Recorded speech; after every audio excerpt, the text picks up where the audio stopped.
자동차 보험 노 프로그램. 삼성 애니카 대비 평균 15.8% 할인된 보험료에 보상 서비스는 삼성화재 그대로. 애니카 다이렉트에서 확인해보는 걸로.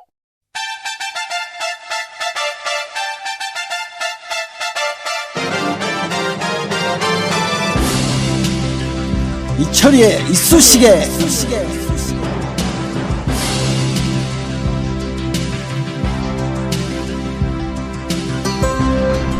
나는 이승만입니다.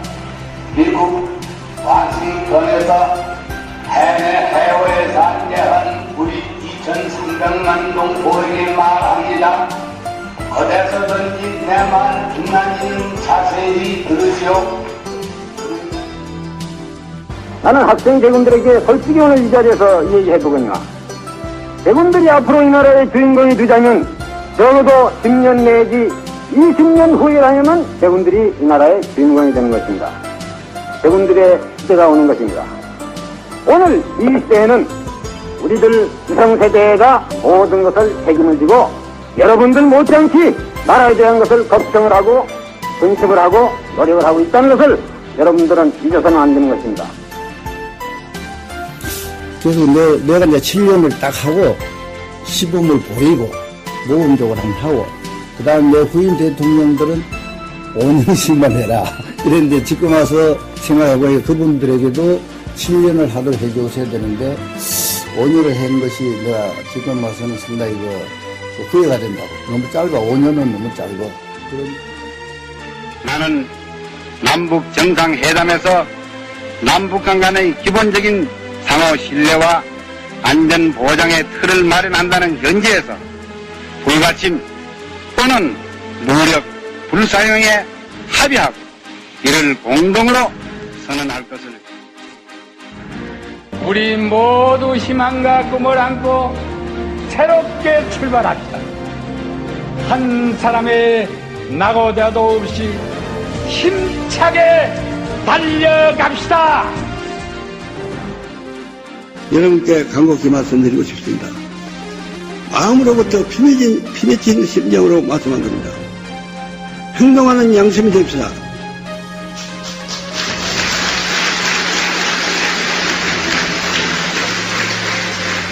행동하지 않는 양심은 악어표입니다, 여러분. 대한민국 군대들 지금까지 뭐 했노, 이게? 나도 군대 갔다 왔고, 예비군 훈련까지 다 받았는데, 심심하면 사람한테 세금 내라 하고 불러다가 뺑뺑이 돌리고 훈련시키고 했는데, 위에 사람들은 뭐 했어? 작전 통제권 자기들 나라, 자기 군대, 작전 통제도 한 게 제대로 할 수 없는 군대를 만들어 놔놓고, 나 국방장관이요, 나 참모총장이요, 그렇게 별들 달고 끄드럭거리고 말았다는 얘기입니까? 그래서 작동권 회수하면 안 된다고 줄줄이 모여가가지고 성명 내고 자기들의 직무유기 아닙니까?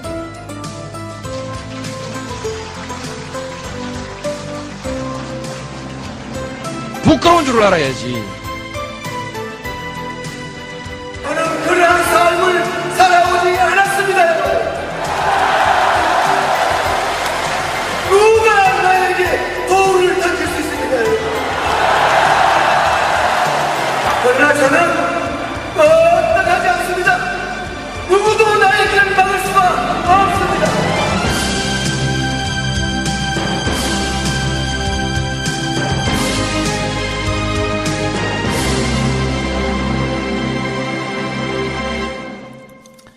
이철이의 이쑤시개 시즌2 9번째 시간입니다. 어서들 오십시오. 안녕하세요. 안녕하세요. 김현철 교수님. 네. 박사이자 교수님. 왜 벌써 저를 먼저? 아니 뭐 소개를 해야 되니까. 예, 김윤철입니다. 건강은 회복됐어요? 네, 뭐 그냥 그렇습니다. 좀 더 좋아 보이는데. 예. 좋아져야죠, 이제. 마음을 좋아하는. 강의하면서 또 젊은 대학생들 길을 받아서 더 좋아진 거 아니야? 뭐 그런 것도 있고. 네. 너 선생님이 그게 제일 부러워요. 이게 정신연령이 낮습니다, 저는. 계속 20대 정신연령이. 그렇죠. 일단 건강을 회복했다니까 좋고. 예. 서양호 실장님. 예. 어떻게 보내셨어요? 저는 박찬욱 감독의 스토커를 영화 봤어요? 주말에 신세계가 재밌다고 그러는데. 신세계는 지난주에 봤고요. 이제 링컨 봐야지. 링컨은 14일 날 개봉한 링컨은 홍보해준 거를 안철수 전 아니, 교수한테 링컨은 14일 개봉이지만 그거 해야 되는 거 아니야? 빨리 보셔야죠. 개봉해보죠, 그죠? 예. 오늘 특별한 분이 오셨는데요. 저한테는 선생님이십니다. 예. 왜요? 아닙니다. 뭐 그거 하지 사인을 말라고요? 주시는데? 그 얘기 하지 말라고? 아니. 예. 쪽팔렸어요. 제가 저 한신대 대학원을 다니고 있는데요. 뒤늦게 늦깎이 박사과정을 하고 있는데 거기 교수님으로 계시는 선생님입니다. 제가 그래서 오늘 예우를 잘 해드려야 되고요. 그래도 어쨌든 사적으로는 제 대학교 1년 후배이기 때문에 아주 난처한 그런 거. 최형희 교수님 오셨습니다. 어서 오십시오. 반갑습니다. 반갑습니다. 안녕하세요. 우리가 이제 좀 이따 다뤄보겠습니다만 최근에 대통령제 정치적인 너무나 정치적인이라는 책을 이른바 이런 걸 역작이라고 그러죠. 역작을 했습니다. 출판사가 비르투라는 출판사입니다. 대통령제에 관심 있으신 분은 꼭 한번 읽어보시면 좋겠고요. 제가 이제 이게 나오기 전에 초구를 한번 보여주시고 좀 의견을 달라고 해서 제가 좀 몇 군데 좀 읽어봤는데 아주 재밌습니다. 예. 워낙 또 글을 잘 쓰시니까. 요즘 근황이 어떠세요? 강의 때문에 바쁘신가요? 예, 뭐 개강초라 정신이 없습니다. 혓바늘도 돋고. 그럼 김박도 햇반을 돌았어요? 저는 저기 혓바늘이 아니라 왜 그 빵꾸라고 그러죠? 빵꾸 허옇게 되는 거. 입 안쪽에. 허는 거. 네. 그거 아픈데 오래 가는데. 같은 종류죠. 이게 되게 개강 초기에는 선생님들이 다 같은 종류야. 이게 피곤해서 교양성 거구나. 우리 최 교수님은 이제 뭐 교수 되신 지가 벌써 한참 되셔서 이제 익숙하시잖아요. 그러니까 방학 때 놀다가 적응하려니까. 잠깐 이제 지난주에 또 지난주가 아니군요. 12일부터 봐요? 아니죠. 우리 지난주 언제 했죠? 우리가 목요일 했나요? 목요일 날 하고 목요일이죠, 업로드를 목요일. 금요일 날. 그렇죠. 목요일 이후 12일 오늘까지 나흘 동안 가입하신 분들 좀 소개해 드릴 텐데요. 지난주에 제가 그 49년생 어르신이 있어서 참 반갑다 그랬는데 이번에는 60년대에서 태어나신 분부터 90년대 태어나신 분까지 골고루 많이 가입해 주셨습니다. 지난주에 김민정 교수가 나와가지고요. 젊은 사람들은 이쑤시개가 필요 없다라는 썰렁한 농담을 했었는데 어쨌든 이쑤시개는 주로 젊은 분들이 좋아하는 것 같아요. 좋습니다. 가입하신 분이 16분인데요. 제가 소개를 해드리겠습니다. 공현일님, 권웅님, 김동우님, 김석훈님, 김성채님, 김호겸님, 박정미님, 배지현님, 서재익님, 이소영님, 이안도님, 이철우님, 정동현님, 조남성님, 최소영님, 한은혜님, 이상 6분입니다. 고맙습니다. 고맙습니다. 여기 이름 들어보시면 그 특히 눈에 한 분 띄는 분이 있죠. 사실 딴짓했어. 몰라요? 그 배지현이라는 분은 혹시 아나요? 배지현. 네. 프레시안에 자주 들어가죠. 안 들어가요? 말을 안 해. 댓글이 두려워서 이 웃음소리 때문에 댓글 때문에. 프레시안에 학생 이름이 배지현인데. 학생이? 네, 그래요? 네. 근데 배지현의 그린라이트라는 이 코너 네. 스포츠 칼럼을 쓰고 있는 분이라 그래요. 고맙습니다. 좋은 칼럼도 써주시고 또 이렇게 프레시안도 해주시고 고맙습니다. 언제 한번 모셔서 좋습니다. 또 스포츠 얘기를 한번 또 재밌게 좋습니다. 한번 풀어보시죠. 프레시안은 프레시안 회원을 일컫는 말입니다. 프레시안 홈페이지 가시면 큰 제호 밑에 오른쪽에 후원하기가 있습니다. 그걸 누르시면 됩니다. 많이 가입해 주시기를 부탁드리겠습니다. 지난주, 이번 주인가요? 최근에 가장 눈에 띄는 소식이 오늘 저 양반이 무슨 기자회견 했죠. 그것도 예. 난데없이 왜 기자회견에서? 저기 뭐야. 난 또 사퇴한다고 또. 그러니까 얼마 전에 철 들었나 이렇게 생각했더만. 그 우리 열받는다고 보따리 싸고 미국으로 토낀 우리 김정은 그 미래창조부 장관 예정자. 미래창조 과학부는 없어요.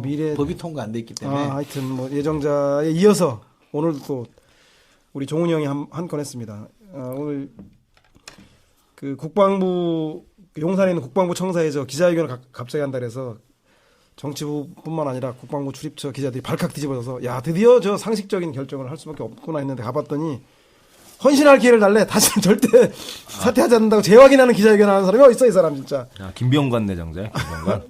예. 국방부 장관 내정자. 요번에 남북 대치 상황 때문에 거의 묻어가서 이 사람 뭐 되는 것 같은 분위기인 것 같은데 그래도 국민들 아직 분노가 식지 않았는데 자기가 스스로 자청해서 셀프 사퇴 거부 재확인 기자회견 하는 사람이 참 얼굴과 양심이 참 너무 두꺼운 것 같습니다. 정치 문화가 바뀌고 있는 건 확실한 것 같아요. 새로운 정치 문화. 교수님이 보시기엔 어때요? 저는 이게 대통령제의 폐해인가요? 아니죠. 대통령제의 폐해가 아니죠. 오히려 내각제에서는 네. 뭐 이런 청문회 절차도 없죠. 네. 아예. 그러니까 수상이 영국 같은 경우 수상이 지명하면은 네. 그거로 끝나죠. 네. 그러니까 오히려 대통령제의 장점이죠. 뒤집어 보면은. 근데 전혀 여론을 반영 안 하면 장점이라 할 수도 없잖아요. 근데 사실 저는 김병관 국방부 장관이 뭐 자기가 헌신할 수 있는 기회를 달라는 자체가 뭐 문제가 있습니까, 그게? 오히려 제가 보기에는 남북 대치가 이렇게 뭐 지금 뭐 전쟁도 난다르고 뭐 그럼에도 불구하고 국방부 장관이 없음에도 불구하고 국민들이 별로 동요를 하지 않는다는 것. 이게 얼마나 진짜 대단하게 우리 사회가 성숙된 거 아닌가.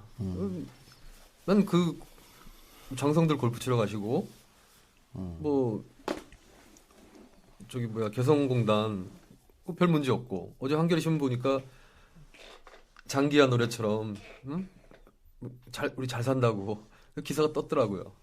그래서 뭐 김병관이 어쩌자는 거예요? 아니 문제 없다. 김병관은 관심 없다는 거죠. 관심 없다. 예. 그러니까 뭐 이런 사람이 하더라도 뭐 이 사람이 어차피 군인들이야 뭐 골프 치고 하는 판에. 우리가 이제 이 문제는 아니 군인들이 그런 건 아니고 몇 장성들이 공정하게 바라봐야 되는데 김병관 씨가 대장 출신이거든요. 별내게죠. 예. 그러면 이 사람이 대장까지 올라간 것과 국방부 장관을 하는 거는 그 업무상 그 하자는 없는 거죠. 그러니까 과연 이런 사람이라는 게 제가 보기엔 굉장히 좀 도덕적인 잣대가 아니냐. 이게 양분되는 거죠, 그러니까. 그러니까 보는 사람들한테는 그런 문제가 있지만 그게 장관직 수행하는데 하자가 있느냐. 가령 이 사람이 정확히 되려면 대장 시절에 이 사람이 직무 능력이 어땠는가. 이걸 평가해야 국무장관의 능력이 있냐 없냐를 따지는 것이지. 나머지는 그 현 정부에 대한 태도가 많이 지배하는 거죠, 사실은. 그 배경적 지식에서 그런 게 발견되면은. 그 도덕성은 안 중요해요? 도덕성이 중요하지만 뭐 이 사람이 법적으로 그 거기에 결격 사유가 되는 그런 걸 범인는 건 아니잖아요. 뭐 형사상에 그 처벌을 받았다거든가. 아니 그건 당연히 안 되는 것이고. 그럼 도덕이라고 안 하죠. 아니 군에 있다가 군에 그 자기 지위와 직무를 이용해서 그 무기 브로커 회사 맞나? 중개업 회사? 무기 중개상. 네, 중개상. 뭐 그런 데 가서 직무 관련된 일을 법에도 금지되어 있는데 몇 년간 그런 아무렇지도 않게 했던 사람들이 그러니까 근데 그거는 저는 그 부분에서는 저는 최 교수님 말씀 좀 우리가 또 잘 새겨도 들어볼 필요가 있다고 생각하는데 예를 들어 무기중개 문제도 정황상 그런 거지 이게 충분한 물증도 없어요. 그래서 물증이 나올 수는 없지. 아니 그러니까는 이제 무슨 얘기냐면 그런 입증이 안 되는 문제를 가지고 정치적 공방을 하는 게 우리의 청문회 운영의 효율성이라든지 이런 거에 또 맞는 거냐라는 문제가 있고 도덕성 문제도 이게 이제 그 동반돼야 될 텐데 이제 직무 능력의 부분과 좀 균형감 있게 좀 봐야 할 텐데. 너무 이제 한쪽으로 몰아가냐, 뭐 이제 이런 부분, 그리고 열쇠고리 갖고 댕겨갖고 너무 한쪽에서는 또 너무 미워했던 거 아니냐. 아니, 그리고 아까 우리 서영호 선생님께서. 와, 선생이다! 호칭이 좀, 하여간 우리. 뭐 편할 대로 하세요. 서영호 앵커께서.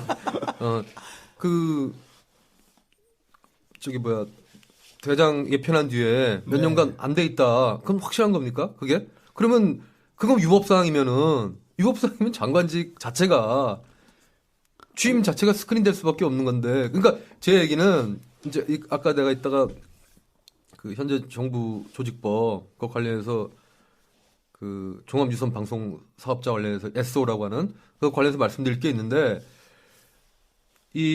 제가 주장하는 거는 제가 도덕에 관심이 없다는 게 아니고 이상하게 노무현 대통령 이후로 소위 말해서 반대파들이 도덕에 너무 많은 비중을 더한 거 아니냐는 거죠, 가령. 그럼 내가 거꾸로 물을 수 있습니다. 가령 우리 이철희 진행자께 그럼 이 사람의 장점은 뭡니까? 그렇게 물어볼 수 있는 거잖아요. 도덕적인 하자가 있다는 걸 내가 인정합니다. 그럼 이 사람의 장점은 뭡니까? 그러니까 이런 식의 논쟁이 거의 없다라는 게 좋은데 근데 청문회라는 거는 일단 그런 거 아니에요? 그러니까 자격이 있으니까 일단 뭐 임용권자가 발탁을 했다는 걸 전제로 이 친구가 이 양반이 얼마나 흠이 있는지 파헤치는 게 청문회 아니에요? 뭐 야당이 그러면 이걸 이 친구가 얼마나 잘났는지를 물어볼 수는 없잖아. 그러니까 파헤치는 게 도덕이란 잣대가 척도가 없다라는 거죠. 척도가 없죠. 그러니까 국민 정서라는 거에 따를 수밖에 없는데 제가 이 문제 저는 사실은 뭐 저 도덕성이라는 문제는 사실은 사전 검증에서 걸러졌어야 된다고 생각해요. 그렇죠. 저는 이쯤 되면 사실 아예 후보자로 올라오는 것 자체가 좀 이상하다고 보는데 어쨌든 너무 도덕성이라는 거를 정치 공세의 무기로 삼는 거는 뭐 충분히 일리 있는 지적이라고 보고요. 와, 최근 정가 동향 한마디 했다가 완전히 초대 손님한테 야담았네. 그게 아니라 제가 관심 없다 그랬더니 거기서 끝냈으면 도덕이 안 중요해. 아니 이제 이분법은 아니에요. 네. 도덕이 중요하다 안 중요하다 이런 차원의 문제가 아니라 양쪽 다 그런 것 같아요. 그러니까 김병관 후보는 헌신할 기회를 달라.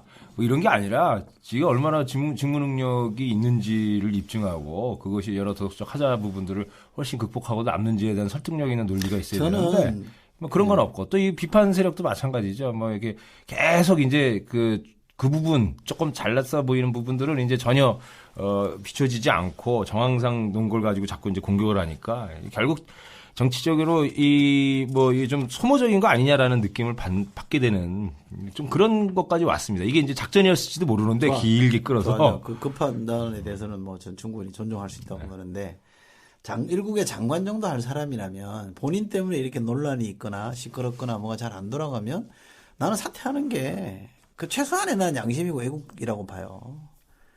그래서 장관 아직 못 하시는 거예요. 아니 근데 국방장관이 직무 능력도 중요하지만 이게 또 전쟁이라고 하는 게 군심만 갖고 하는 게 아니라 국민들의 지지와 동의 이것은 한 지도자의 리더로서의 덕목과 이런 거. 사실은 어떻게 보면 능력은 뛰어나다고 그러대. 아니 나는 뭐 우리 저 두 분 주장에 얘기에 동의하는데. 야단맞을 것 같아. 이게 지금 과도기 상황이죠. 가령 이 사람이 승승장구할 때가 노무현 정권 시절이에요. 장군으로서. 그러니까 이게 아직도 정권에 대한 호불호가, 그러니까 우리 솔직하게 할 때, 가령 뭐 개인적으로 저는 노무현 정권을 애증이 있죠. 좋아하기도 했지만, 뭐 노사관계법, 뭡니까 정리해고 법안, 정리해고 법안 관련해서 비정규직 법안, 뭐 치명적인 거 아닙니까?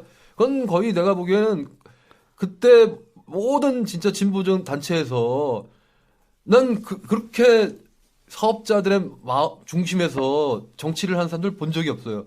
이게 비정규직을 유한 거라는 거거든요. 그게 뭐냐면 2년 뒤에 정규직으로 만들어주는 법안이라는 거예요. 근데 장사하는 사람들 입장에서는 2년 뒤에 자르려는 법안이지 그게 어떻게 정규직 만들어주는 겁니까? 그러니까 한미 FTA도 그렇고. 김병관으로 돌아가서 역대 우리 초대자 중에서 제일 과격해. 그런데 그때 우리가 장관이나 주요 정책 입안자들에 대해서 소위 말하는 이제 뭐 민주파 나는 그 사람들이 도덕군자는 아니었다고 보거든요. 근데 목소리 내는 걸 못 봤어요.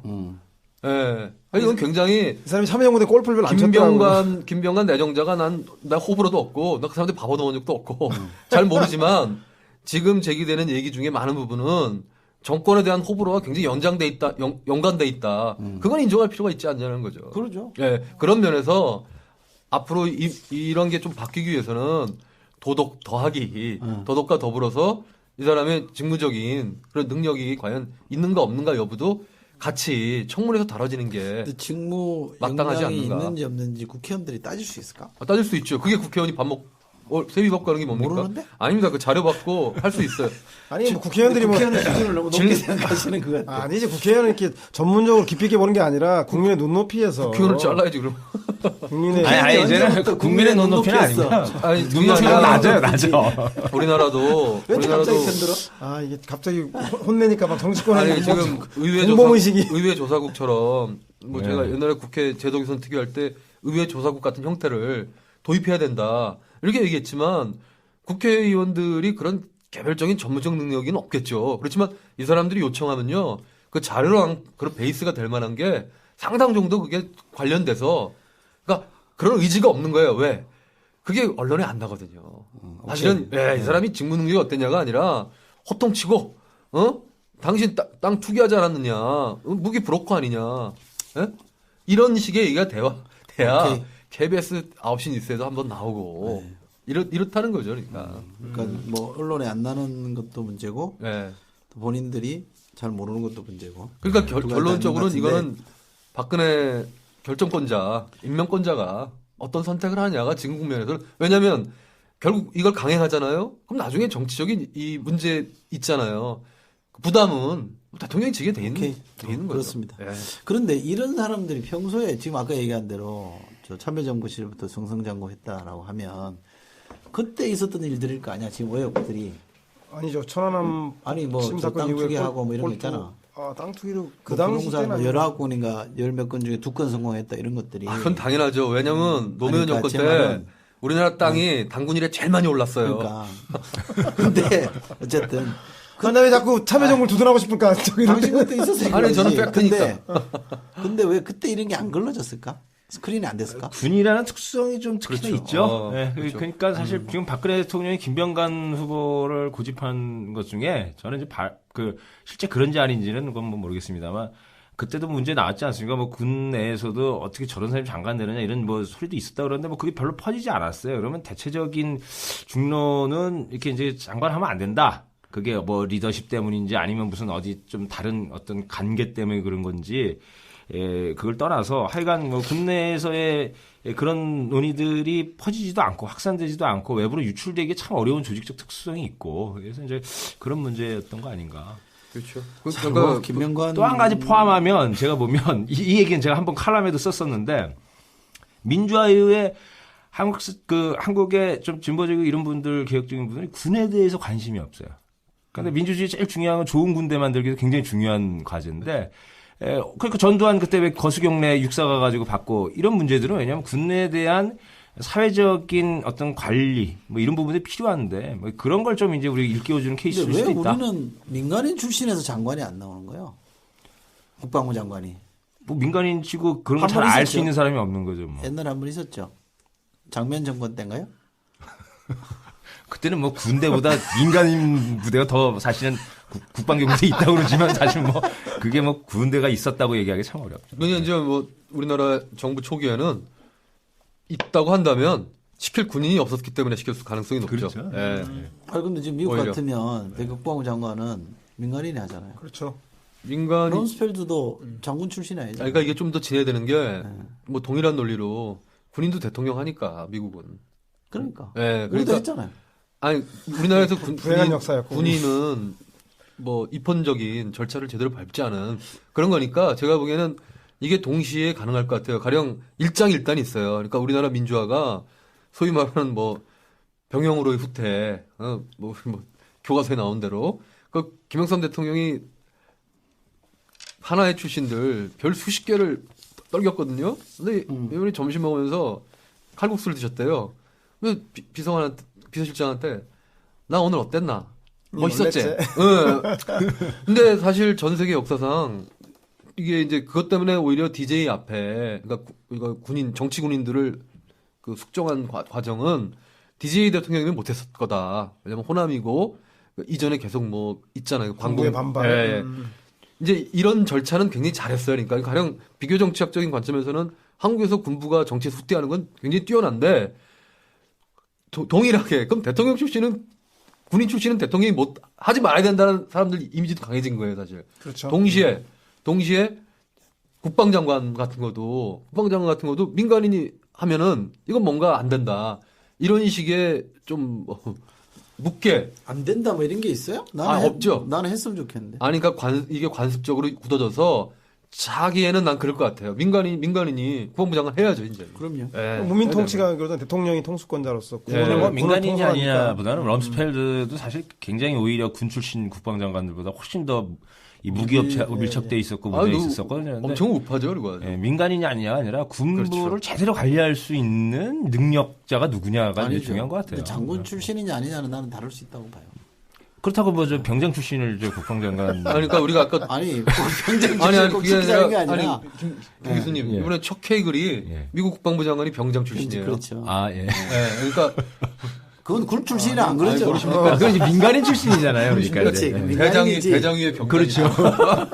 그래서 우리도 병장 출신. 교수님 지금 참 좋아요 웃으시면서 아까도 왜 화를 내셔갖고 당황스럽게 아니 좀 날 진짜 몰아세우니까 도덕이 안 중요하냐고 나를 몰아세우니까 아니 몰아세우는 게 아니라 듣는 사람이 오해를 할 수 있거든.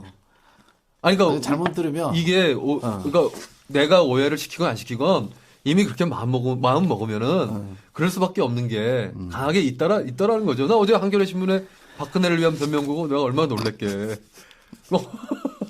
소장님도 뭐 변명을 쓰신 건가요? 좀 읽고 삽시다. 나는 같이 방송하는. 플라톤의 변명 이후에 학기 초라서 죄송합니다. 나도 요새 바쁜 일 있어서 통 못 받네요. 무슨 얘기 간단하게 소개해 주시면. 그 흥분한 사람 많은데. 네, 진짜 변명을 하셨더라고. 그러니까 내 얘기는 우리 이철이 진행자께서도 이렇게 생각이 광폭화되듯이. 응? 인사청문회는 그 도덕적인 문제뿐만 아니라 그 사람 능력, 그렇죠. 총체적으로. 예. 그리고 이제 도덕이란 문제가 이제 안 중요하다는 건 아니고. 예, 이게 왜냐면 절대화돼서는 그러니까 위법적인 사실과 연관관계가 좀 밝혀져 있는 게 내가 도덕적으로 그 사람이 난 도덕 수준이 높다라고 결코 얘기하는 게 아니거든요. 오케이. 예. 저는 이렇게 정리했으면 좋겠어요. 그러니까 민주당이 문제 제기할 만큼 했잖아요. 그렇죠. 이제는 이제 정치적으로 대통령 결단에 좀. 대통령 임명하면 막을 방법이 없잖아. 내가 일본 말을 써드렸는데 엄청 기스 같죠. 아니 그래서 이런 문제 갖고 너무 오래 끌지 않았으면 좋겠다. 그러니까 이런 상황에 맞습니다. 막 울겨먹고 그러지 말았으면 좋겠고, 난 정부조직법도 빨리 좀 민주당 해줬으면 좋겠어. 저도 그렇게 좀 생각합니다. 그만 좀 하고 이런 얘기를 변명으로 썼어요. 아니 그리고 우리 아버님이 군인을 오래 생활했거든요. 근데 이 군인들이 사실 권력 투쟁이 대단합니다. 근데 내가 이제 김병관 씨를 쭉 보면서 느낀 거는 군 내부에서는 별로 이게 투서질 같은 거 그게 많이 나오지 않는 거는 그건 좀 특이하더라고요. 진짜. 한번 후배 기수들이 집단적으로 의사표를 하려고 그랬을 때요. 그래요. 근데 이제 진정을 시켜놨다 그러더라고요. 근데 원체 그 군사 전문가인 건 확실하다고 그러대. 그렇죠. 그 역량은 뭐 뛰어나다 그러죠. 자기가 김병관 이렇게 얘기하고요. 본인이 뭐 헌신하고 싶다 그러니까 헌신하시든지 마시든지. 왜 이렇게 깜짝 놀래게 맨날. 알아서 하시고. 그런 김종훈도 그러더니만. 좀 기분 좋은 얘기를 좀 들었으면 좋겠는데요. 김종훈 전 내정자가 토꼈다며. 아까 토꼈다 그랬잖아요. 네. 그러면 이제 그 공항을 통해서 안철수 전 교수가 입국했잖아요. 이건 뭐라 그래요? 그 토낀 거고 이건 뭐라 그래? 귀환? 안에 귀환 이렇게 돼 있대? 네, 그렇죠. 거기 소심장은 기뻤겠어요? 무엇보다 이쁜 거는 이분이 링컨 뭐 대통령의 조건인가? 그 책을 본 게 아니야. 비행기에서. 이쑤시개를 들었어. 왜냐? 지난주에 내가 얘기했잖아. 사람 냄새 나는 정치. 그랬더니 바로 또 사람 냄새 나는 정치. 낮은 곳을 정치. 아닙니까? 아니, 이쑤시개를 열심히 들어요. 애청자인 거는 분명해요. 기조가 좀 우리랑 비슷한 것 같은 이상한 그 느낌. 그래요? 예. 들은 것 같아요. 그럼 점수 땄네? 접수형, 화이팅! 우리 교수님 어떻게 보셨어요? 근데 전화지는 안 전 교수가 이번에 결정한 거에 대해서는 어떻게 보세요? 뭐, 농 간다는 거, 4월에 나가겠다는 거. 관심 없어요? 제가, 방송에서 얘기하면 뭐 하지만, 제 이메일 아이디가 쿨러예요, 쿨러. 쿨러. 예, 그러니까 쿨하게 사는 게 내 인생 목표인데, 뭐, 쥐가 정치하겠다는데, 들어와서, 비행기 타고 들어와서, 정치 열심히 하겠다. 아래로 빡빡 끼고, 해보겠다는 거, 난 나쁘다고 보지 않습니다. 그러니까 저는 기본적으로, 아까 말씀드린 대로, 김병관이 그랬듯이, 안철수가 과거에 뭐 했느냐, 무슨 말 했느냐, 여긴 별 관심 없고, 이 사람이 대한민국의 한 사람으로서 정치를 해서 나라에 기여해보겠다는 것인데 이건 뭐 만방 환영할 일이죠 사실. 예, 환영할 문제인데 이제 과연 잘할 것이냐. 근데 난 요 국면에서 새누리당 대변인 발표가 제일 기가 막힌 것 같아요. 뭐라 그랬어요? 이제 철수하지 말고. 맞아. 계속 이름처럼 안철수. 철수하지 말라. 철수하지 말고. 근데 그 공당의 논평이 이런 갖고 말장난하는 거나 정말 짜증스럽더라. 이쑤시개에 맞는 것 같더라고요. 아니, 우리가 얘기할 수는 있지만, 아니, 그 집권 여당의 대변이라는 자가 말이야. 무슨 철수하지 마라. 소소한 재미 말장난을 준다고 하는데 진짜. 뭐 아니 근데 저는 한심한 재밌던데. 수준이야. 뭐 교수님 한심하대. 아니, 그 성명이 야, 새끼야. 사실 제가 좀 한심한데. 네, 뭐 근데 그게 비권 얘기지만 네. 어차피 안철수한테는 굉장히 어떻게 보면은 그렇게 해가는 게 아니, 그거 맞는 거죠. 좋은데. 그러니까 비유를 하자면 이제 이 한 길로 들어섰다면 정말 정치인으로서 해보기를 결기를 보이고 그냥 견고하게 기원하는 가봐라. 거죠. 네. 아니, 그건 좋은 뜻이죠. 뭐 그런 간지를 전달하는 방식이 꼭 그렇게 비꼬듯이. 예를 들면 뭐, 박근혜 대통령이 그네 탄다 이렇게 얘기하면 기분 나쁘잖아. 그거는 좀 다르죠. 이름하고 이름 그것도 재밌는데. 이름 갖고 장난치면 안 된다고 나 생각하는 근데 거야. 이제 네. 뭐 저는 지난주에도 우리과 선생님들하고 얘기를 좀 해봤고 그런데 저는 일단 뭐 당선은 될 것 같아요. 당선은 되는데 안철수 씨도 이제 어떤 식으로 당선을 되게 하느냐 그게 이제 굉장히 중요한 거죠. 약간만 책에 관련 약간만 질문하자면 대통령제에서 쓰셨잖아요. 네. 지금 안철수가 지금까지 우리 교수님이 알고 있는 안철수에 비춰봤을 때 이 대통령제에 감당할 만한 사람이에요? 그러니까 이제 뭐 습관적인데 당황스러워. 그걸 나눠서 봐야죠. 가령 저는 안철수 씨가 감당할 사람이라고 좀 봐요. 예. 그리고 이제 저는 페이스북을 제 입장을 좀 올릴 때 뭐 듣든 말든 반말로 좀 쓰거든요. 페이스북에. 나는 이렇게 생각한다. 근데 저는 작년 추석 때 안철수가 그런 쪽으로는 그러니까 수학적인 사고 이게 굉장히 뛰어난 사람이다. 그러니까 셈에 능한 사람이에요. 뭐 그러니까 디지털 바이러스를 뭐 이진법 체계 아닙니까 기본적으로. 그래서 이 사람이 왜 추석 이틀 전인가 자기 시장에 뜻이 있다. 서울시장의 뜻이 있다 이렇게 얘기했거든요. 9월 1일 날 이제 보도가 나왔죠. 그게 추석 네. 바로 전입니다. 그러니까 이제 추석 밥상에서 이제 회자가 되는 거죠. 그래서 제가 그때 뭐라고 썼냐면 안철수가 뜨면은 우리나라 재작년이군요. 그러니까 작년이 아니라. 그렇죠. 재작년이죠. 네. 아주 그러니까 청년 세대랑 그 아줌마들 이런 죄송합니다. 아주머니들 아줌마가 표준말이야? 예, 아주머니 표준어죠. 표준어긴 한데 아주머니들? 예. 네. 아주머니는 좀 높인 거고. 그러니까 작년 세대 여성들이 안철수의 피리에 쫓아갈 가능성이 높다. 왜냐면 피리? 마법 피리 있잖아요.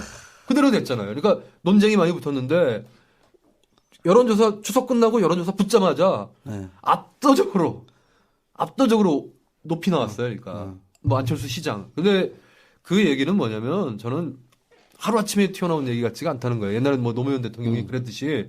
그렇지만 이제 견고하지는 않은 거죠. 견고하지는 않은 거지만 사람들 생각에 이유 어찌됐든 간에 안철수 씨가 정치인으로서 나서는 거에 대한 동의 구조는 분명히 있었다. 이렇게 생각하는 거죠. 근데 이제 제가 보고자 하는 거는 대선 후보 때 몇 번에 약간 뻑수가 있었죠. 가령 국회의원 정원 축소. 그 워딩 그대로 보면은 정원 축소하자 그랬어요. 인원수까지 나왔습니다. 그런데 그렇게 얘기 안 했대. 제가 그거 봤어요 다. 나 본인한테 다 확인해봤어요. 내가 본인한테 물어봤어요. 그럼 기자들이 뭐 소설 썼다는 얘기니까. 네. 근데 맥락적으로 보면은 그러면 이렇게 생각해 보십시오. 그러니까 본인은 이렇게 얘기하더라고요. 그러니까 헌법에 200명 이상으로 되어 있다. 예. 요것만 인용을 했대. 아니 그러니까 그게 이제 거두절미하고 300에서 200으로 줄이는 걸로 이제 이해가 됐다는 거예요. 근데 생각을 그 다음 날 해보자면 해명을 하면 되는데 또 같은 기조로 또 얘기를 한 번 더 해버렸지. 그러면 이건 삼지선다형을 해봅시다. 안철수 씨 그 발언이 자기는 그 발언만 했다. 첫째, 그럼 이게 안철수의 그 발언은 정치개혁과 관련돼 있잖아요. 그럼 첫째, 300명을 유지한다. 현상 유지니까 안 되는 거예요. 그럼 둘 중에 하나거든요. 늘리거나 줄이거나. 그럼 얘기하면 되잖아요. 그러면 최소한 늘리자고는 얘기하지 않았잖아요. 그러니까 이런 얘기예요. 그러니까 제도 개혁으로 줄이자라는 게 답이라고 보는 게 아니라 본인 설명은 그래요. 저도 그 주장에 반대를 했기 때문에 저는 공개적으로 비판도 하고 그랬었는데 물어보니까 지금 같은 국회의원이면 줄인들 무슨 뭐 차이가 있겠냐 이거죠. 한두 명, 몇 명 없어진들 뭐 큰 대수의 지장을 주겠느냐 이런 뜻으로 얘기했다는 거예요. 근데 그렇지 않아요. 그게 대학교 강연 가서 한 발언인데 만약에 진짜 우리 이철이 소장님께서 말씀하신 대로 했으면 그거말로 객적인 소리죠. 그 진짜 뭐 하나만 하는 소리 아닙니까? 국회의원의 수준이가 이렇게 낮다면 줄인들 어떠하리? 네? 이 얘기는 근데 정치 개혁이라는 건 그런 게 아니고, 그렇지. 네, 우리나라의 정치 구조상에서 뭐 제가 쓴 책을 쓴 이유도 그건데 대통령이란 막강한 권력이 있을 때 국회가 어떤 역할을 해야 되는가? 그리고 국회가 민주주의와 굉장히 관련이 깊잖아요. 그러니까 그런 면에서 대표성을 어떻게 실현해야 되는가? 이런 문제에서 본다면 오히려 안철수 씨가 그때 국회의원 정수를 늘리고 국회의원의 능력도 높여야 된다. 이렇게 얘기했어야 맞지 않는가 기본 거죠. 그러니까 지극히 그러니까 그런 측면 때문에 이제 포인트를 많이 까먹으면서 정치인 안철수로서 변화하는데 장애가 왔던 거 아니냐 저는 이렇게 본다는 거. 오케이. 한신대 학생들이 동의합니다. 한신대 학생들이 말귀를 잘 못 알아듣나요? 제가? 아니 한신대 학생들이. 제가 한신대 학생이잖아요. 왜 이렇게 교수님 아까부터 화를 내시고 난 특색. 수업도 이렇게 하신 거예요? 수업 열정적으로 하시지. 나 진짜 야단 맞는 것 같아. 교무실에 끌려온 것 같아, 지금. 또 하나 이제 안철수 전 교수가 비행기에서 읽은 책이 우리 최장기엽 선생님 제가 학교 다닐 때 은사하신데요. 책 제목이 이거죠. 노동 없는 민주주의의 인간적 상처들 이렇게 해서 제가 지금 책을 갖고 나왔는데 작년에 갔더니 선생님께서 책을 사인해서 주시더라고요. 직접 또 이렇게 친필 서명을 해주셨네요. 네, 거기에 제가 이 책을 좀 유의미하게 의미부여를 해서 프레시안 그 전 임경국 국장이 그 글을 하나 쓴 게 있던데 저는 해석이 좀 재밌었어요. 이제는 지역주의가 아니라 이제 지역이 아니라 계층으로 접근하겠다. 이 문제식으로 좀 해석을 하더라고요. 저는 그렇게 갔으면 좋겠다고 생각하는데 이 책, 그 최장엽 선생님의 책에 서문에 보면 이런 대목이 있습니다. 제가 꼭 좀 읽어드리고 싶어서 제가 책을 갖고 왔는데 이 책을 한번 사보시면 좋습니다. 우선 길지 않고요. 경향신문인가요? 칼럼을 썼던 거를 약간 수정본에서 내신 거기 때문에 노동 없는 경제, 노동 없는 시장으로 달려나가는 한국 사회의 밑바닥으로의 질주가 계속된다면 민주주의도 경제도 유지될 수가 없다.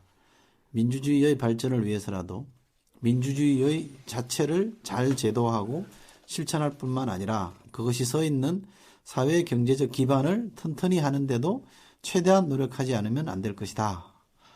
뭐 이런 게 나오는데 그 핵심이 선생님은 노동이라고 지금 강조를 하시는 겁니다. 그래서 저는 개인적으로 안철수 전 교수가 노동에 대한 관심, 노동 있는 민주주의에 대한 관점을 만약에 지금 가지고 있다면 대단히 발전한 거다. 아까 우리 최 교수님 말씀처럼 이상한 개혁안 들고 나와가지고 교수들한테 막 일종의 비판의 쓰나미에 몰릴 게 아니라 이런 식의 관점을 갖는다면 난 대단히 진도가 많이 나갔다. 성숙했다. 비행기 안에서 라고 생각해요. 82일간 많은 생각을 했다고.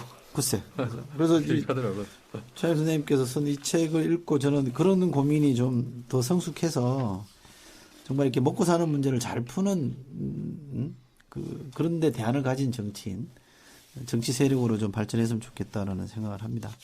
안철수 전 교수는 앞으로 뭐 여러 번 또 계속 거론을 해야 될 것 같아서 오늘은 이쯤 하고요.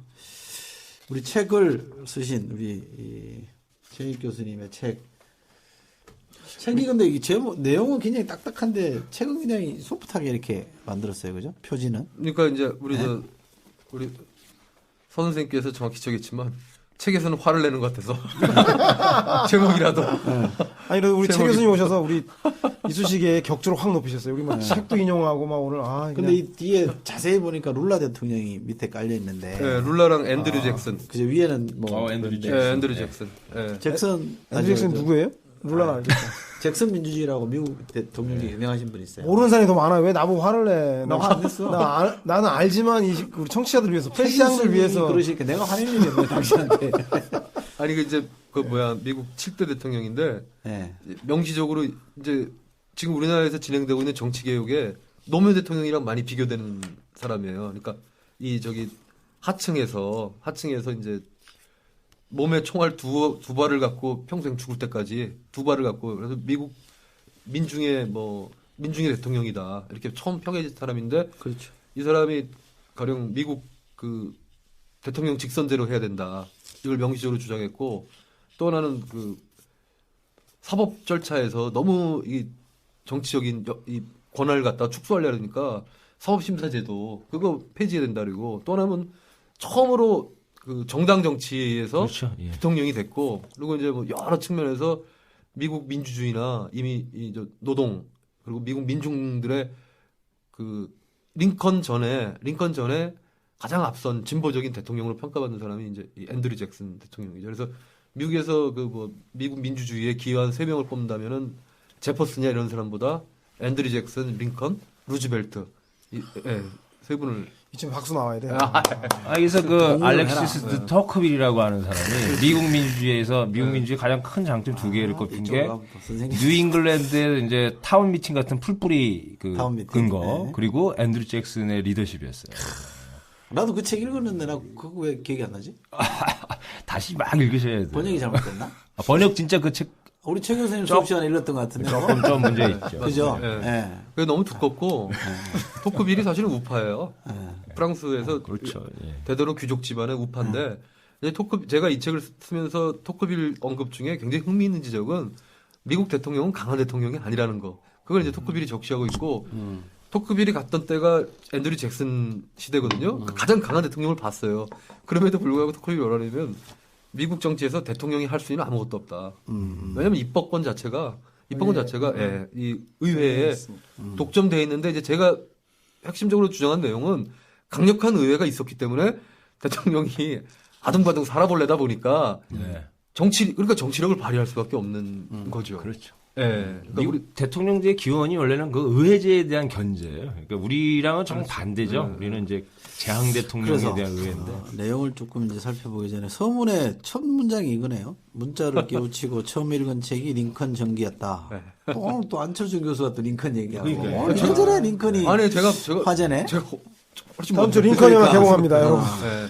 근데 그 다음이 더 재밌잖아요. 네. 노무현 시절에 읽었던 그 링컨은 무슨 링컨이었던 거예요? 그러니까 왜 노무현이 그때는 만난 링컨 그러니까, 책이 있어요. 그러니까 그 링컨을 이렇게 했잖아요. 저기 이미지 메이킹 하는데 한 인간의 그 그런 역정, 고뇌와 힘든. 그다음에 이제 서문에 또 그 들어오는 게 흔히 GT라고 얘기하는 김근태 의장에 대한 각별한 좀 뭐랄까요? 뭐 한신대가 아무래도 운동권 대학이다 보니까 존경에 좀 이렇게 그런 게 아닐까. 필이 많이 묻어나네요. 이 책을 쓰게 한국 될 민주주의를 위해 GT의 빈자리가 더욱 커 보이는 요즘이다. 그러니까 이 책을 쓸 때에 쓰게 된 동기가 이 책을 쓰게 된 동기가 이제 저희랑 개인적으로도 알지만은 통해서 대통령제가 이게 되게 신사 같은 분이었잖아요. 그러니까 대통령제 같은 게 뭔지를 좀 알고 싶다. 그래서 제가 정리하면서 이제 약간의 그런 프로젝트 비용도 받고 그러면서 이제 독대를 해서 그 논쟁을 좀 했죠. 논쟁을 돌아가시 전에. 왜냐하면 제가 대통령의 직위라는 입장에서 본다면 대통령이 그러니까 뭐 아까 말한 대로 도덕적인 관점이나 그게 아니라 대통령이라는 정치적 직위에서 관점에 본다면 이승만과 박정희가 어떻게 정치를 했는가 이런 문제에 대한 우리가 관심을 가져야 된다 이런 측면이니까 이제 누구였지 김은태 의장님은 아무래도 유신 정권에 대한 트라우마가 있으니까 근데 그 뒤에 제가 듣기로는 여러 도처에서 제 말을 여러 번 인용했다고 가령 뭐 분권형 주장하는 사람들한테 최모식이는 그렇게 주장 안 하던데 뭐 이런 식의 얘기를 했고 뭐 그 이후에 오히려 이제 김 의장이 돌아가신 다음에 많은 사람들의 그 마음을 좀 아프게 하는 이유가 좀 저런 분이 유신 박정희 시대가 있었다면은 좀 새로운 바뀐 시대에서는 김 의장 같은 분이 대통령에 출마해서 좀 잘 됐더라면 좋지 않았을까 이런 또 추억도 묻어 나오는데 문제는 이제 아픈 거는 이제 김 의장님이 했던 정치 패턴대로는 대통령제에 걸맞지 않다는 이제 제 주장이 있으니까 좀 보완을 하셔야 된다 이런 취지였던 거죠. 그래서 그 저희 또래 이제 아래 위 세대라 그러는 그 연배들은 되게 이제 김건태라는 이름 석자에 뭔가 좀 약간 뭐라 그럴까 경외감 같은 걸 좀 갖고 그렇죠. 살죠. 약간 부채의식 있죠. 그죠? 예, 부채의식, 예. 경외감도 있고. 그래서 저는 저 안철수 전 교수가 오늘 현충원 참배했잖아요. 네. 그죠? 난 모란공 와서 고 김건태 의장 묘소를 참배하거나 거기 전태일 의사도 많이 거기 계시죠. 있죠. 예, 예. 모란공원에. 거기 가는 것도 저는 좋았겠다 싶은 생각이 퍼뜩 드네요. 내일 가겠죠. 그러니까 민주주의자 김건태는 좀 제대로 저는 좀 개성될 필요가 있는 그렇죠. 것 같아요. 네. 혁명투사 이런 것뿐만 아니라 민주주의자로서의 GT에 대해서는 좀 혁명투사 뭐 민주화 투사죠, 민주화. 그렇죠. 네, 민주화 관련된 그 것이고. 민주주의에 대한 이해를 조금 네. 더 하는 게 좋겠고요. 지역구도 근처고. 그래서 저는 그랬으면 좋겠는데 뭐 저는 선거 전에 뭐 조만간 한번 갈 수도 있겠다 생각을 해봅니다. 저 질문 있습니다, 교수님. 예. 그 우리가 박근혜 대통령에 대해서 비판할 때 대통령 중심제, 제왕적 대통령, 아버지의 모습 이런 것 때문에 정치하지 않고 불통하고 통치한다. 네. 근데 그런 비판을 많이 했는데 근데 우리 교수님 책 제목이 대통령제. 대통령제가 우린 그동안 정치적이지 않다. 대통령의 권한이 커지면 폐해가 많다 이런 비판을 많이 해왔는데 대통령제가 너무나 정치적이다. 라고 이게 역설적으로 쓰신 건지 실제 대통령제가 정치적이다는 것인지 어떤 의미로 이렇게 제목을 다신 건지. 예, 저는 뭐 일단은 그 정치적인 것을 바라보는 사람들의 입장이 아까 우리가 김병관 논쟁처럼 일단 틀리다라는 거죠. 예, 틀리다는 것처럼 가령 지금 뭐 박근혜 대통령에게 나타나는 그런 스타일 자체가 이 대통령제에 물론 폐해로 지적될 수 있지만은 반대로 가령 미국 사례나 이렇게 본다면 가령 링컨 같은 사람이 대통령제가 없었으면은 완전히 촌부여다가 초등학교도 제대로 졸업 못했거든요. 그리고 이제 열심히 공부해서 변호사 되고 그다음에 이제 주 하원 의원 되고 근데 아래로부터 이제 대중들에 대한 열망에 의해서 대통령 후보로 되는 과정이 그려지거든요. 대통령제가 아니면 사실 그런 게 힘들죠. 노무현 대통령도 그랬고. 예. 그래서 이 박근혜 대통령의 지금 불통이란 모습이 문제가 굉장히 심각하지만 이게 정치적인 것에 핵심적인 사안 같지는 않다라는 거예요. 그래서 제가 볼 때는 아까 우리 이철희 선배님께서 좋은 지적해 주셨는데 안철수가 노동을 끌어안듯이 과연 지금 시기에 저는 인간이 기본적으로 불완전하다고 보거든요. 마찬가지로 노무현 대통령은 대통령 직위를 가지고 뭐 했냐? 이러면 뭐 친노 내지 뭐 노무현을 좋아하는 사람들은 변명하기 급급하고 반대파들은 공격하기 급급하잖아요. 근데 결과적으로 이후에 10년간 정권을 뺏긴 거 봐서는 우리나라 국민들 대부분은 노무현 대통령 시대가 성공한 대통령 시대는 아니었다고 평가한다는 거죠.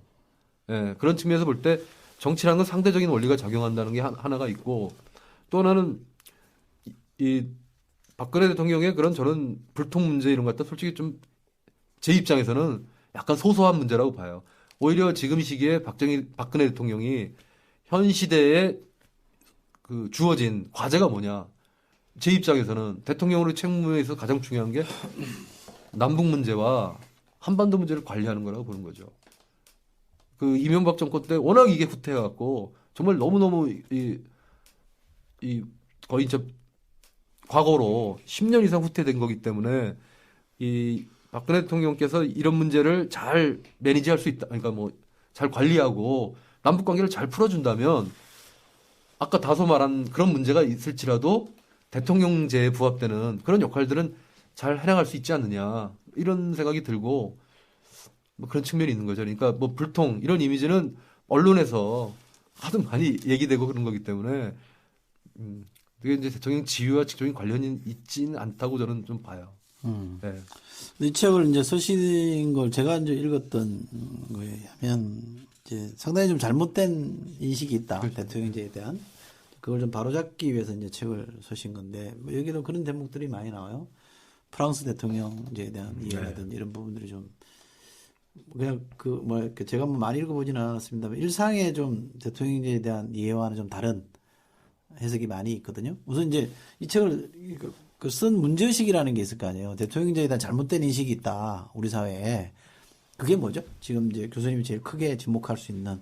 저는 잘못된 인식이 전에 민주주의와 무엇인가가 이 책 민주주의의 관계가 이 책의 주제예요, 사실은. 네, 그럼 민주주의가 뭐냐? 제 생각에는 아주 단순하게 뭐 북한 같은 경우는 뭐 수령제를 채택하고 있잖아요. 뭐 노동당이 지배하고 이런 체제지만 대부분의 어떤 민주주의 국가에서는 어쨌든 간에 대통령 중심제하고 의원 내각제 이 두 가지가 권력 구조의 중요한 그렇죠. 것이 아닙니까? 그럼 단순하게 우리나라 사람들의 지식인들이나 혹은 민주주의 좀 공부 좀 한 사람들 물 좀 먹었던 사람들은 대부분이 다 의원 내각제를 지지해요. 의회제를. 근데 이 사람들이 생각하는 두 가지 그 깔리는 의식이 있거든요. 대표적인 게 뭐냐면 대통령제는 제왕적 대통령제는 나갈 수밖에 없다라는 거예요. 그러니까 곧 권위주의적이고 이에 비해서 의회제는 사람들이 심의, 수의, 법안을 만들기 때문에 굉장히 민주적인 제도다. 저는 그게 가장 큰 오해고 이제 학술적으로는 그게 가장 큰 오해다. 그러니까 뒤집어 얘기하면 대통령제 의원 내각 의회 제도가 민주적인 거는 직접 선거에 의해서 된 것 때문에 그러지 않습니까? 네. 직접 선거가 아니라면 의회제가 민주적인 근거가 뭐가 있겠습니까? 그러면 국회의원도 의회 구성도 국민이 직접 하고 대통령도 직접 뽑는다면은 여기에 더해서 의회 연구자들이 의회 제도가 대통령제에 비해서 민주적이란 근거를 제공해주면 제가 수용할 수 있겠다는 거죠. 근데 저는 뭐 제가 과문한 탓인지 몰라도 본 적이 없고 둘째는 무엇보다 이승만 독재에 깨지고 유신 독재에 깨졌음에도 불구하고 왜 우리나라 국민들 70, 80%는 대통령제를 선호합니다. 대통령을 지지할까? 저는 이게 이 배면에 깔린 민주주의 관점과 관련이 있다고 보는 거예요. 그리고 우리나라가 끌어나가야 될 산적한 과제들, 가령 뭐 유럽처럼 자본주의 체제가 완숙된 그러면서 비토권을 줄 수 있거나 뭐 콘소시에이셔널 데모크라시가 협의체 민주주의 이런 것들이 가능할 수 있는 문화 이런 것도 아니고 백척간도에서 남북 간 대치하고 있고 사강 열강에 쥐어 터지고 이런 상황에서 민주주의적 요건과 강력한 리더십 이 두 가지를 결합시킬 수 있는 게 정치의 유전자로 좀 기억된 게 아닌가. 그렇지 않다면은 대통령제를 지지할 리가 없죠. 그렇기 때문에 제 입장에서는 그렇다면은 대통령제에 대해서 우리가 외면할 게 아니라 좀 더 우리가 좀 알아야 될 필요가 있지 않는가. 이게 첫 번째 문제이시고요. 뭐 두 번째는 반권위주의가 민주주의냐에 대해서 저는 굉장히 문제의식을 갖고 있다는 거죠. 그러니까. 네. 그러니까 우리나라가 시민단체도 그렇고 민주화 이후에 모든 언론이 합창을 하거든요. 반권위주의. 이게 대통령제 시작됐다. 근데 과연 반권위주의란 용어와 민주주의란 용어가 동일한 것인가? 저는 그렇게 보지 않는다는 거죠. 그러니까 민주주의적 권위 이 문제에 대한 고민이 우리가 있어야 되고 뭐 공교롭게도 최근에 최장립 선생님께서 칼럼 쓰신 것도 우리나라 486 민주파들 이 바로 이런 민주적 권위에 대한 이해가 근데 낮았던 게 아닌가. 권위와 권위주의는 좀 다르잖아요. 특히 권위주의 체제로 가는 건 좀 문제 있잖아요. 그러니까 대통령제를 권위주의로 생각한다는 거예요. 오케이. 그렇게 이제 등식화하는 건 잘못이다 이런 얘기고. 그렇죠. 그러니까 좀 이제 시사적인 걸로 다시 와서 너무 학구적으로 가면 이제 듣는 사람들이 잠깐 저 졸았습니다. 이거 저도 졸잖아. 저도 졸리려고 그래요. 그러니까 이런 대통령제에 비춰봤을 때 박근혜 대통령이 당선된 이후 인수위까지 최근까지 하는 행보는 어떻게 평가하세요? 어때요? 제가 오늘 본의 아니게 말을 많이 하는 것 같은데. 초대 손님이니까요. 저희가 이런 적이 없는데. 한신대다 보니까. 인수위나 이런 거 진행되는 과정에 대해서는 그러니까 제가 이제 뭐 평론적인 위치가 있지 않기 때문에 잘 못하겠고요. 그리고 이제 제 입장에서는 좀 네거티브한 것보다는 파지티브한 방향으로 문제를 접근하는 게 좋은 것 같아요. 그러니까 가령 박근혜 대통령의 행태의 자잘못보다는 이 지금 벌어지고 있는 일들이 어떻게 잘 마무리가 져서 정치가 좀 발전할 수 있는가 이런 문제에서 좀 접근하고 싶거든요. 그러니까 뭐 저라고 당파적이 아니겠습니까? 물론 뭐 민주당도 아니고 새누리당도 지지하지 않지만 지지하지 않는 게 아니잖아요. 미워하잖아요. 누구요? 새누리당. 아니요, 안 미워해요. 싫어해요? 의원 내각제와 대통령제가 마찬가지로 이 새누리당이야말로 국민정당인데요. 국민정당이잖아요, 사실. 걔는 민주당은 확고한 민주당은요? 놀래신다. 민주당은 전통 야당이지. 이게 문제라는 거야, 그러니까 집권당이 될 의지가 별로 없어 보이니까 이게 골치 아픈데. 의지는 넘쳐요. 그러니까 그런 복잡한 질문 저한테 하지 마시고. 의지만 넘쳐요. 그거는 제가 보니까 저도 프로페션 이쑤시개 애청자기 때문에 박근혜 인수위 문제 이런 건 많이 들었어요. 네, 그러니까 그거보다는 제가 이제 그 입장을 또 이따가 우리 이철희 소장님께서 100분 토론에 나가신다니까 이 체계에 준해서 현재 문제가 되고 있는 정부 조직법을 어떻게 볼 거냐. 이 문제에 대해서 제가 고국가 대통령제와 생각해서 내가 어떻게 할 거냐. 얘기하시죠. 그걸 좀 보고 싶거든요. 좋습니다. 그래서 일단 이게 마무리 져야 되는데 왜냐하면 대통령 지금 중심제 구조화에서 이 싸움이 진행되면 될수록 민주당한테 마이너스예요, 사실은. 이게 민주당한테 마이너스입니다. 왜? 조금 풀어서. 왜냐하면 행정부를 조직할 수 있는 권한이 권한이 청문회가 있기 때문에 있지도 하지만은 그 권한이 그 행정부를 의회 아니잖아요. 그러니까 가령 옛날에 제 주변에서 그 안철수 씨가 의원 정수 문제 얘기했을 때 사람들이 많이 안철수 전 교수님으로 좀 불러주시면 감사하겠습니다. 그럼 안철수가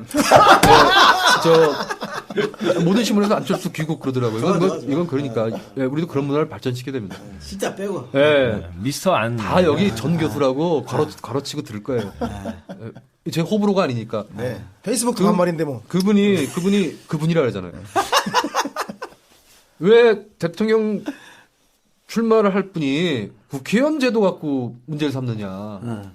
사실은 이건 입법부의 권한 사항 아닙니까? 그렇죠. 이렇게 동일하게 됐듯이 행정부가 조각이 이루어지는 권한을 갖다가 입법부에서 너무 끄는 것 자체 이게 이제 진행되면서 민주당 쪽에 결국 이제 선거에서 이게 이제 판명이 되겠죠.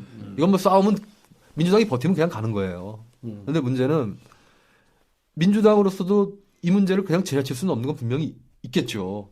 있는데 이 전략적인 선택에 있어서 저는 이 전 국민적인 이슈 왜냐하면 민주당은 지금 이 순간에도 차기 정권을 노리는 수권 정당에 그걸 불태워야 되는 거 아닙니까? 투지를.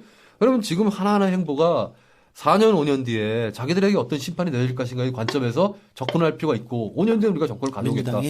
민주당한테 너무 많이 기대하시는데 과한 기대예요. 어쨌든 127석에 그리고 권력을 잡아본 유일한 정당이잖아요. 야당 중에는. 그렇다면은 제 생각에는 이렇게 접근했다는 게 맞다고 봐요. 민주당으로서는. 왜 대통령이 바뀔 때마다 정부가 이렇게 자주 바뀌느냐. 차제에 미국은 200년 동안 지금 15개 부처가 있거든요. 15개 부가 있습니다. 미국 아직 내무부가 있어요. 미국. 우리 내무부 있는지도 잘 모르잖아요. 사실은. 있고 5개 부처가 있다 사라졌어요. 가령 전쟁부라든지 그리고 농무부하고 농무통상부를 분리시키고 우정부가 있다 없어지고 그러니까 15개 부처가 거의 200년간 그대로 유지되고 있다는 것이죠. 그러니까 이 얘기는 뭐냐면 근데 재밌는 거는 앤드류 잭슨 대통령이 되면서 거의 연방 고위관리직 있잖아요. 다 바꿔버렸어요. 그러니까 그게 엽관제인데 우리나라도 엽관제 하나 도입할 필요가 있다라고 생각하는 게 승자독식. 이제 평균적인 능력을 가진 사람들은 관료를 할 수 있다는 거죠. 그러니까. 그게 그리고 그때가 승자독식제보다는 세습제를 없애려고 했거든요. 그러니까 무슨 정부 고위부처의 아버지가 되면은 아들이 물려받는 거예요, 이게. 옛날에는. 그러지 말고 정당이 되면 니네가 책임 정치. 책임 정치 하자. 그리고 누구나 이거 될 수 있다. 그냥 좋은 발상이라고 보는 거죠. 그렇기 때문에 민주당의 입장에서는 지금 우리나라 민주당의 입장에서는 정부 조직법을 너무 대통령 바뀔 때마다 이거 무슨 전리품이냐. 차제에 확실하게 고정해 놓고 요 나머지 부분에 대한 그러니까 정부 조직법에 대한 법안 이거에 대한 것들을 했더라면은 설득력이 있잖아요.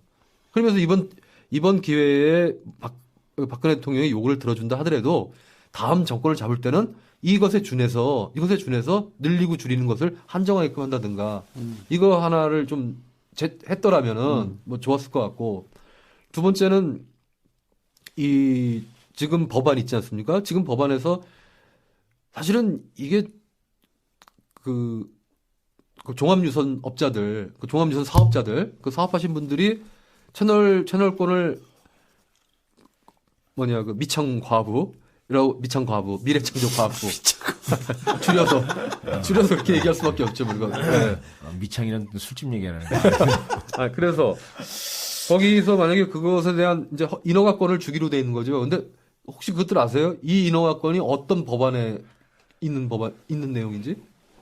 그거 확인해 보신 적 있어요? 아니요. 네.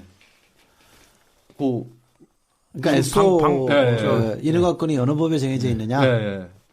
이게 정부조직법 개정사항이 아니거든요, 사실은. 정부조직법에 그렇게 주면은 이게 방송법 개정. 예, 방송. 그렇죠. 방송법 9조 2항 3항이 바로 이게 이명박 정권 초기에 그러니까 지금 민주당이 다수의석을 차지했을 때 이 개정된 내용이라는 거죠. 근데 사실은 이게 방송을 장악할 의도가 있다는데 사실은 확인되지도 않은 거고 물론 민주당이 방송에 대한 피해의식이 있는 건 충분히 되는 거죠. 그런데 민주당이 이제 어쨌든 간에 지금 내세우는 거는 법안을 만드는 거는 입법부 소관이다. 이걸 명분으로 내세우고 있잖아요. 그럼 제 생각에는 이렇게 했더라면은 모양이 좋았지 않을까 생각하는 게 박근혜 아까 말한 것처럼 정부조직법을 너무 바꾸는 건 옳지 않다. 그러니까 박근혜 대통령이 만들려는 그 법안 그 조항은 빼고 정부조직법 원안을 또 그거 빼고 통과시키겠다. 대신 이것과 관련된 방송법 개정 이거는 여야가 협상해서 해주겠다. 이렇게 됐더라면은 정부조직법은 정부조직법대로 통과되고 그리고 방송법에 대해서는 방송법과 관련해서 통과되니까 정부조직법에 안 들어간다 하더라도 방송법 개정에 2항 3항을 고치면은 그 인허가권을 방송통신위원회 허가를 받아야 되는 데서 그 미래창조과학부 장에 허가를 받은 대로 바뀌면은 되거든요. 왜냐면 여기서 이 싸움이 계속 진행된다 하더라도 민주당에 이게 다 가져올 수 없는 일이기 때문에 그랬더라면은 사람들이 의회는 의회대로 좀 입법부로서의 그걸 살리고 그리고 무엇보다 이제 좀 정부 조직이 될 때 새누리당은 진짜 아무것도 안 하고 있잖아요. 오히려 야당으로서 안정감을 주고 이랬는데 지금 가장 문제가 되는 거는 이 싸움이 진행되면서 민주당이 지난번 대선 때 똑같은 지금 원망을 듣고 있는 게 국민들에게 신뢰와 안정감을 못 준다는 맞습니다. 이게 받고 있다라는 거죠. 네. DNA가 그런 거 아니에요? DNA가. 오랜만에 초대 손님. 들을만한 얘기. 민주당 DNA가 의미심장한 얘기. 예, 어차피 이게 그러니까 민주당 DNA라는 게 이제 이렇게 뭐 지금 최 교수님 말씀하신 것처럼 좀 정부가 어때야 되느냐, 좋은 정부가 어때야 된다 이런 접근이라기보다는 계속 이렇게 쟁투하는 DNA를 갖고 있다는 거죠. 이제. 그러다 보니까 이제 멀리 있는 게 안 보이는. 그러니까 뭐 정당의 입장으로서 뭐 저는 그건 충분히 이해가 되는데 이게 이제 한 번의 싸움이 그치는 게 아니라 여러 싸움에서 이제 이게 포인트를 따면서 결국엔 수권으로 이룰 수 있는 이 방안이 뭐냐. 그렇게 따지면 이제 근본적으로 지금 민주당에게는 이 전략적 관점과 이것들을 배치하는 전술적인 것들을 조율하는 지도부가 부재할 수밖에 없는 게 결국 이런 현실을 가져온 게 아닌가 이런 생각이 들고 하여간 제가 말씀드릴 수 있는 거는 이 책의 관점에 비춰봤을 때 그것들을 좀 분리해서 했더라면은 굉장히 모양이 좋지 않았을까 이런 생각을 해보는 거예요. 좋습니다. 좋은 지적이신 것 같고요. 그렇다면 이 책의 내용에 비춰봤을 때 박근혜 대통령이 어떻게 해야 돼요? 성공하려면. 이른바 성공한 대통령이 되려면. 꼭 이 책에 비춰야 되나요? 아니. 책에 이제 쓰셨으니까. 그러니까 제가 이제 서문에 썼지만 의회를 존중해야죠, 사실. 그리고 의회를 존중해야 되지만 두 번째는 존중해야 되지 않고 의회가 스스로 그 권력 의지를 갖고 의회 스스로가 어떻게 될 것인가. 근데 제가 여태까지 비춰봤을 때 의회의 생사 여탈권은 공천권이더라고요. 그래서 뭐 저는 뭐 시민단체에서 여러 가지 모바일 그런 것도 나쁜 의도로 도입하려고 했던 게 아니잖아요, 사실은. 그 공천권을 유권자인 그 주민들에게 돌려주고자 하는 이런 의도도 있었고 전 좋은 의도로 해석하거든요. 그런데 그런 제도를 저는 개혁해봐야 어차피 의회제라는 거는 엘리트주의와 굉장히 직결되어 있는 거라는 것이죠. 그런 의미에서 볼 때는 그 자체보다는 공천권을 여태까지 그 대통령이 행사했잖아요. 실제로. 뭐 우리 이 선생님 더 잘 아시겠지만 그걸 어떻게 할 것인가. 그러면은 제도적 견제장치가 있어야 되는데 어떻게든 저는 개헌이 이루어진다면 그렇기 때문에 개헌이 이루어진다면 여소야대 전국을 만들 수 있는 이 기회를 부여할 수 있는 개헌이 있어야 된다는 것이죠. 가령 미국에서처럼 의회가 다수파가 됐을 때 지금 뭐 문제는 있지만 공화당이 꽉 잡고 있으니까 오바마가 어떻게 못 나가잖아요. 그러니까 오바마가 같이 밥을 먹어주고 어떻게든 간에 지금 난국을 풀라고 우리나라 대통령도 이래야 된다는 거죠. 그러려면 강한 의회가 필수적인 건데. 그래야 대통령이 정치를 한다. 그렇죠. 통치를 하는 게 아니고. 사실 미국 정치가 그렇게 이루어진 거죠. 그러니까 이 안전 교수가 링컨을 이제 보면서 어떻게 여야를 잘 설득하고 전략적으로 사고했냐 이러는데 거기 영화에서 잘 나오지만 브로커들 고용하잖아요. 그러니까 사실 직을 거래로 하는 거거든요. 그래서 그 우리 이제 DJ YS 리더십들도 왜 그 의원 빼오기 뭐 이런 것도 다 하는 거잖아요. 사실 그게 굉장히 나빠 보이지만 그게 그 대통령의 문제 해결을 위한 리더십의 작동 도구들이에요. 근데 이제 이 부분마저도 도덕적이고 뭐 정당정치 안정화라는 이름으로 다 못하게 만들어버린 거죠. 근데 이제 그런 그 링컨, 그러니까 제가 얘기는 링컨에게서도 뭘 배울 거냐. 링컨이 뭐 우리 저번 방송 때도 한번 나온 일이 있었습니다만 굉장히 그 간교함을 또 갖고 있는 거죠. 마키아벨리적인 그 여우의 역량을 갖고 있는 겁니다. 그러니까 그 링컨을 자꾸 이제 그 전략적으로 뭐 마치 설득하고 이런 부분으로만 또 이제 이야기하거나 하면 안 된다. 그러니까 전략적으로 사고 안철수 전 교수도 링컨의 핵심은 그거 이제 그런 부분에서도 이제 찾아봐야 된다는 거죠. 그게 강원 전략이고 뭐 이런 그건데 근데 이제 저는 결국 이제 그 대통령제와 관련해서도 뭐 이야기를 하면은 제왕적 대통령제 이 최 교수님도 이제 4년 중임제 분권형 뭐 이런 거 자꾸 이런 얘기를 하는데 정답 아니다. 이게 지금 여기 지금 그 최 교수님 책에 대한 기사도 나와 있는데 저도 그런 문제의식에 굉장히 동의를 하는 편인데요. 한국에서도 제왕적 대통령 그 자체가 문제가 아니라 그 제왕적 대통령의 권력을 어느 방향으로 작용하게 할 거냐, 그걸 민생 개선 같은 걸로 가게 할 거냐, 아니면 안보 안정으로 가게 할 거냐, 이런 거가 문제라고 저는 보여지거든요. 그리고 또 실제로 보면 현재 제왕적 대통령이라고 하는 부분도 어떻게 보면 이게 지금 실제 뭐 예전처럼 무슨 박정희 대통령이나 DJ YS 시절처럼 막 하는 것도 아니에요, 또. 이런. 할 수가 없죠. 예, 할 수가 없는 이런 상황 내에서 우리가 조금 잘못 보고 뭐 있는 것들 좀 이제 바로 보고 이래 다시 좀 평가해봐야 될 문제가 있다. 그건 우리 최익 교수님 책이 잘 그런 문제 제기를 그러니까 하고 이제 있는 것 링컨 같고요. 전기도 제가 다른 종류도 많이 봤는데 아까 제왕적 대통령 좋은 지적해 주셨는데 이런 거죠. 그러니까 대통령이 제왕적이 안 되기 위해서는 제왕적인 요소를 떼려면 의회가 강해야 되고 의회가 강한 속에서 대통령이 리더십을 펼칠 수 있게 될 수 있다라면은 이게 좀 더 좋은 제도로 될 수가 있다라는 거죠. 그러니까 대통령이 되는 순간 제왕이 될 여건이 된다면 누가 제왕적인 행태를 안 보이겠습니까? 그럼 결국 그거는 사람의 문제가 아니고 결국 또 다른 어떤 민중의 위임을 받은 민주적 기관인 의회가 그리고 입법권을 행사할 수 있는 능력이 있기 때문에 우리나라도 그 문제에 대해서 유능한 진짜 이런 권력 의지가 있고 탁월한 의원들이 좀 많이 나와야 되는 게 중요한 문제이시라고 봐요. 중요한 지적이십니다. 네, 재밌는 거는 링컨 안전 교수가 얘기한 링컨이 어떤 링컨인지 제3당 후보로 나와서 대통령이 됐죠? 아니죠. 제3당이었어요. 아니요, 그렇지 않아요. 아니. 당시 3당이었어요. 아니, 그렇지 않고. 새로 생긴 당. 아니, 그게 제3당은 아니었고. 세 번째 당이죠. 아니, 제가 말씀드릴게요, 그거는. 그러면 제1당, 제2당이 누굽니까? 아니, 그 당, 지금의 민주당이 제일 큰 정당이었고, 그 나머지 뭐 토린가 뭐 있었잖아요. 아니, 그게 아니고. 맞다니까.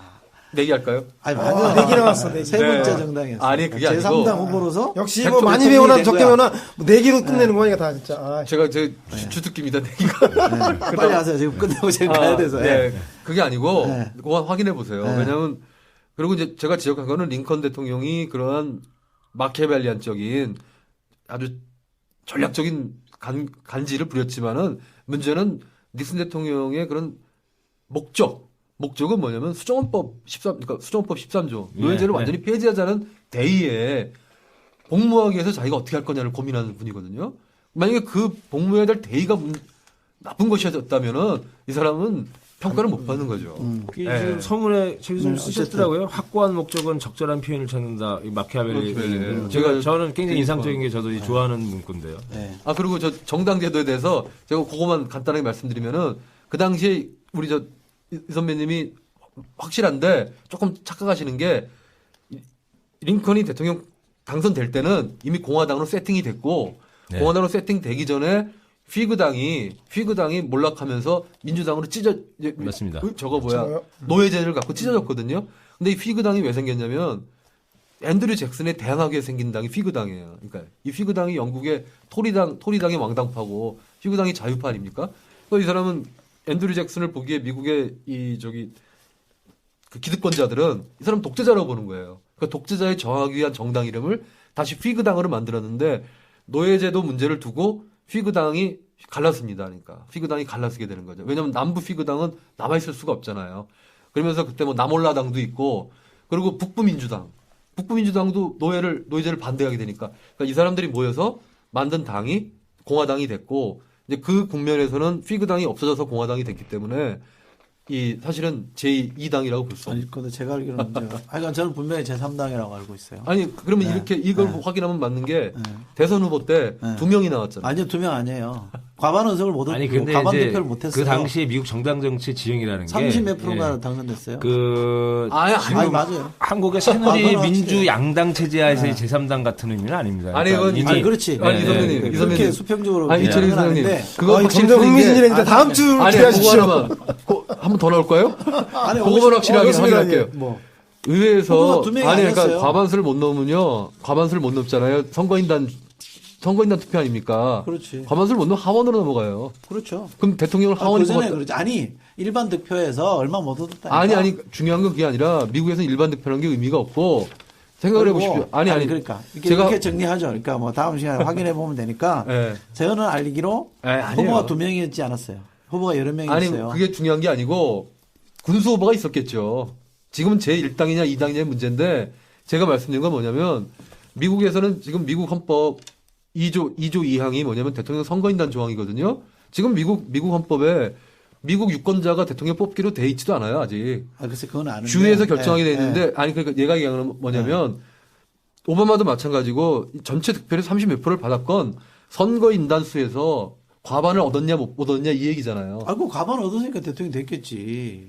아니 근데 어떻게 제1당이 2당이 안 될 수가 있어요? 아니었다니까요. 제가 분명하게 아는 거는 확인해 볼게요. 아니 그러니까 우리가 진짜로. 제1당 제2당이라는 게 네. 전체 아니 의석수로 하면 되지. 국회의원 의석수로 하면 되지. 이게 이제 이야기 나온 게 소장님은 이제 이 안철수 전 교수가 아니, 링컨에 그 얘기 하시려고 그랬던 거 아니에요? 저기 아니, 그러니까 묘하게 나는 네. 그게 알고 거론했을 거라고 보지는 않는데 묘하게 그런 느낌 연상에 대해서 말씀드린 거고요. 아니 그건 1당이냐 2당이냐 3당이냐 얘기는 국회의원 의석수로 따지는 거죠. 아니 그건 그 확실히 당시에 국회의원 의석수로 아니 따지는 그 거죠. 확실히 아닌 게 그 네. 사실은 국회의원 의석수로 따져도 공화당이 더 의석이 많을 수 있어요. 그 한번 확인해 보시면 자, 다음 네. 주에 오케이, 여기까지 합시다. 확인해 보고 선생님이 그렇다면 뭐 따라가야지 아니 뭐. 그게 아니라 네. 이후에 이게 우리가 지금 짜고 친 것처럼 생각할 수 있어요, 사람들이. 왜? 왜요? 왜냐하면 미국 정치에 관심 있는 이 논객들이 빗발치게 그럴 수 있죠. X 무식한 전화 걸어서 이거 굉장히 좋은 전략적인 선택인데요. 나로? 예. 뭐 어쨌든 노이즈 마케팅. 어쨌든 선생님의 의견 일단 아니 존중하고 아닙니다. 끝까지 내들어놓고 형이. 그러니까 이쑤시개도 이럴 때 이제 중간에 전화 한번 연결해가지고. 아니 그게 아니라 전화 찬스. 이 선배님 제가 여기 출연하려고 링컨 전기를 여러 군 이거 출연하려고 이런 건 아니지만은 사실은 권력의 조건보다 훨씬 좋은 책이 많거든요. 예. 뭐 루이스라는 사람이 쓴 책인데 굉장히 좋은 책이에요. 근데 그 이후에 제가 여기 확인 올라고 미국 정당제 역사를 한번 이렇게 보고 왔어요. 야, 수첩 실장보다 더 준비를 열심히 하고 아니, 저도 그런 확인해 볼게요. 일단은 우리 선생님의 의견을 존중. 제가 제자니까. 자, 오늘 이 책 얘기를 좀 더 많이 해야 되는데 많이 못한 것 같고. 제가 간절은 전달이 된 거죠? 그리고 책팔로 나온 사람도 아닌데요. 이 책 좋습니다. 좀 읽어보시고요. 공부도 많이 해주시면 좋겠고. 오늘은 여기까지 하겠습니다. 고맙습니다. 감사합니다.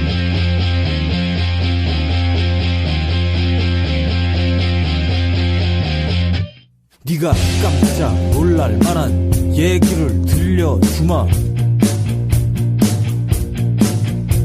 아마 절대로 기쁘게 듣지는 못할 거다. 뭐냐 하면 나는 별일 없이 산다. 뭐 별다른 걱정 없다. 나는 별일 없이 산다. 이렇다 할 고민 없다. 네가 들으면 시중 팔고 불쾌해질 얘기를 들려주마. 오늘 밤 절대로 두 다리 쭉 뻗고 잠들진 못할 거다. 그게 뭐냐면 나는 별일 없이 산다. 뭐 별다른 걱정 없다. 나는 별일 없이 산다. 이렇다 할 고민 없다. Yeah.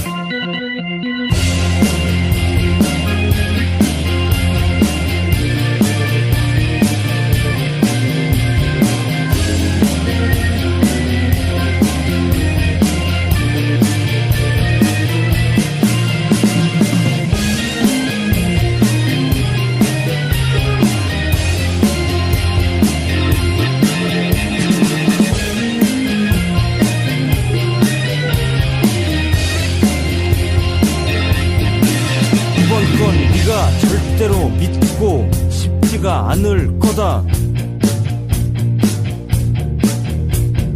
그것만은 사실이 아니길 엄청 바랄 거다. 하지만 나는 사는 게 재밌다. 하루하루 즐거웠다. 나는 사는 게 재밌다. 매일매일 신난다. 나는 사는 게 재밌다.